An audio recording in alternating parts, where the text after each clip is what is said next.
Venus de tous les horizons, ces experts, ces spécialistes, ces politiques et autres décideurs du domaine de la conservation de la nature n'ont qu'un seul objectif, réfléchir sur le mécanisme de financement innovant pour la conservation et la valorisation de la biodiversité au bénéfice de communautés locales et de peuples autochtones de la RDC.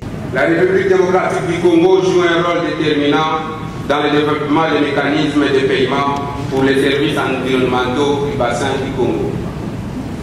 Cette table ronde est par conséquent une opportunité stratégique et technique pour amplifier les efforts dans ces contextes.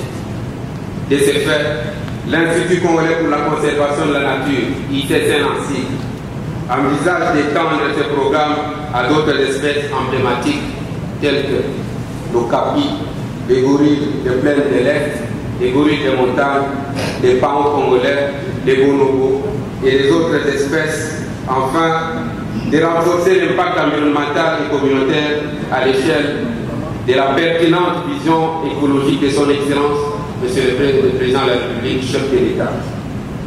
Nous faisons allusion ici au couloir vert Kivu-Kinshasa.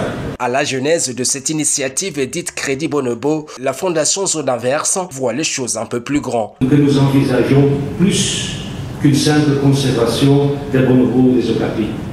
Oui, en effet, notre vision est une prise en compte de l'importance de la mégafaune congolaise comme un pilier de contribution au développement socio-économique de la RDC. Une économie verte, tellement recherchée dans cette ère de combat contre le changement climatique et la perte de la biodiversité. Un pilier de contribution aussi au bien-être de ceux qui sont les gardiens de ces espèces emblématiques.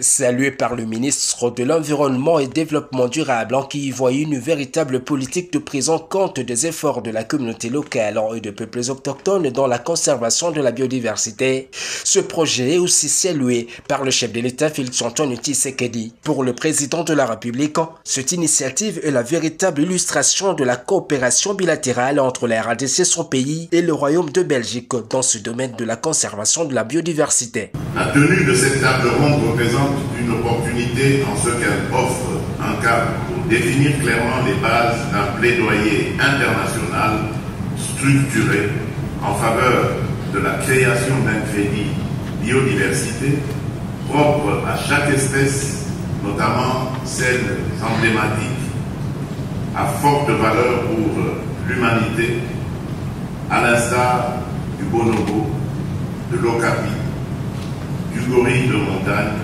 pour ne citer que les plus emblématiques. Les travaux de cette rencontre devront aboutir à des propositions audacieuses et innovantes pour financer durablement les projets de développement au bénéfice des communautés locales investies dans la conservation. Lancé il y a 3 ans à Lomako-Yokokala, en localité de Lisoko dans la province de l'Atiopa, ce projet concerne une population d'une trentaine de bonobos et attend s'étendre sur d'autres coins du pays suite à la demande toujours croissante de communautés à y adhérer.